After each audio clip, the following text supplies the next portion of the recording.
حدیث مبارکہ میں منافقین کی نشانیوں کا تذکرہ ہے۔ آیت المنافق ثلاث اذا حدث کذب، جب وہ بات کرے گا جھوٹ کہے گا، وَإِذَا وَعَدَ أَخْلَفَ، جب وہ وعدہ کرے گا تو وعدہ خلافی کرے گا، اس کو توڑ دے گا، وَإِذَا اؤْتُمِنَ خَانَ، اور جب وہ اس کے پاس کوئی امانت رکھی جائے تو وہ کیا کرے گا؟ خیانت کرے گا۔ اور ایک اور روایت میں ایک اور بھی نشانی بتلائی گئی ہے، وَإِذَا خَاصَمَ فَجَرَ، جب وہ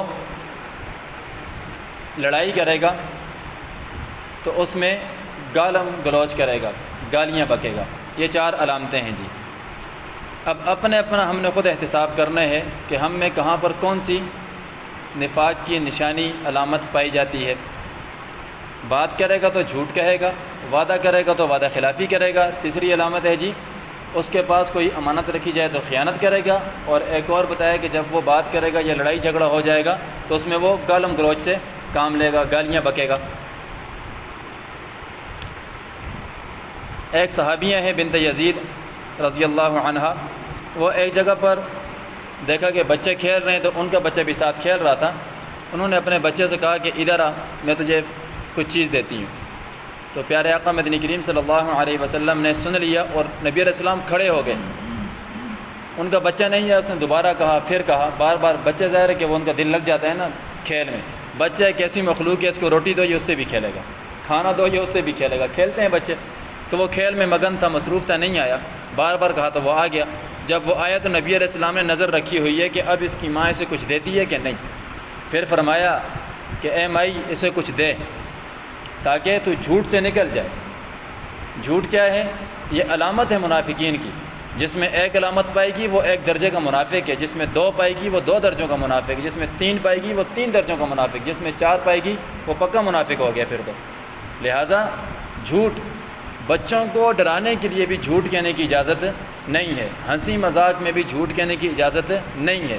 اگر ہم میں سے کوئی بندہ ماضی میں جھوٹ بولتا رہا یا اب بول رہا ہے تو وہ توبہ کرے اور آئندہ اس سے خود کو بچائے کہ یہ منافقین کی علامات ہیں، اگر ہم اس کو نہیں چھوڑتے تو ہم 1 درجے کے منافق ہیں۔ دوسری جو بات ہے کہ وعدہ کرتا ہے تو اس میں وعدہ خلافی کرتا ہے۔ ایک وعدہ وہ ہوتا ہے جسے وعدہ کہتے ہیں، ایک ہوتا ہے معاہدہ۔ معاہدہ وہ ہوتا ہے جو اجتماعی طور پر کیا جاتا ہے، جو جرگہ کرتا ہے یا جو حکومت کرتی ہے۔ تو بہرحال وعدہ یا معاہدہ اس کو توڑنا یہ مومن کی شان نہیں ہے۔ جو اس کے خلاف ورزی کرتا ہے تو وہ بھی 1 درجے کا منافق ہوتا ہے۔ بھائی کسی سے ضرورت کیا ہے وعدہ کرنے کی؟ کہتے ہیں یار میری زبان ہے یا میں کوشش کروں گا، اتنی بڑی امید دلا رہے ہیں آپ، اس کو پھر وعدہ بھی کر رہے ہیں پھر اس کو نبھا بھی نہیں سکیں گے، تو خواہ اپنے آپ کو منافقت کی صف میں کھڑا کرنے کی ضرورت نہیں ہے۔ اگر کر لیا ہے وعدہ اس کو ہر ممکن کوشش کریں کہ نبھائیں۔ ہاں کوئی عذر ہے، کوئی بیماری ہے، کسی بنا پر نہیں نبھا سکے وہ الگ بات ہے۔ تیسرا یہ ہے کہ کوئی امانت ہو تو اس میں خیانت نہ کی جائے۔ ایک تو امانت وہ ہے کہ جو مالی طور پر ہوتی ہے، ایک امانت وہ ہے جو علمی طور پر ہوتی ہے۔ ایک مثلا آپ سے کوئی مشورہ مانگتا ہے تو اس کو مشورہ دینا یہ بھی امانت ہے۔ اس کو غلط مشورہ دے کر اس کو تباہ و برباد نہ کریں، اس کو کسی کو بھی غلط گائیڈ نہ کریں۔ دشمن ہے، سجن ہے، اپنا ہے، پرایا ہے، کوئی بھی ہے، بڑا لحاظ رکھیں اس چیز میں کہ یہ خیانت کے زمرے میں آ جائے گا غلط مشورہ دینا۔ مشورہ بھی کیا ہے جی؟ امانت ہے۔ اسی طرح سے علم جو ہے، آپ کو کسی چیز کا علم ہے، اپنی اپنی فیلڈ میں ہر بندے کو علم ہوتا ہے، ٹھیک ہے جی، تو اس میں بھی پھیلائیں، یا آپ کے پاس ہے تو اس میں بھی خیانت نہ کریں۔ مثلا آپ کو معلوم ہے حق بات یہ ہے، آپ اس کو چھپاتے ہیں، یہ خیانت ہے۔ آپ کو معلوم ہے یہ حق بات ہے اور آپ اس کو کسی موقع پر اگر چھپاتے ہیں تو یہ کیا ہے جی؟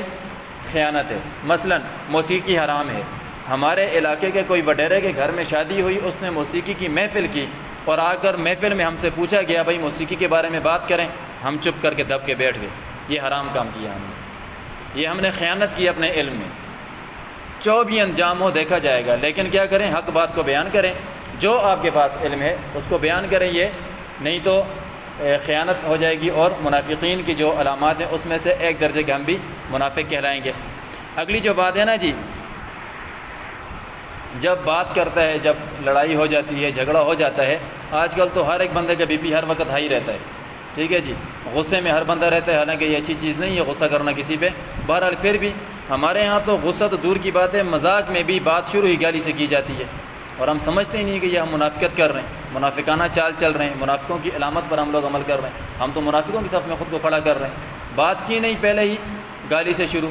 انسانوں کو چھوڑو، گدھوں کو بھی گالیاں دے رہے ہوں گے، کوئی مرغی جا رہی ہے اس کو بھی گالیاں دے، حتیٰ کہ مکھی اگر آ کر یہاں پر بیٹھ جائے اس کو بھی مارنے سے پہلے گالی دیں گے، مچھر کو بھی گالی دیں گے۔ یہ ہمارا ایک تکیہ کلام بن گیا ہے، حالانکہ ایسا نہیں ہے، ان چیزوں سے منع کیے گئے، یہ منافقوں کی علامت ہیں۔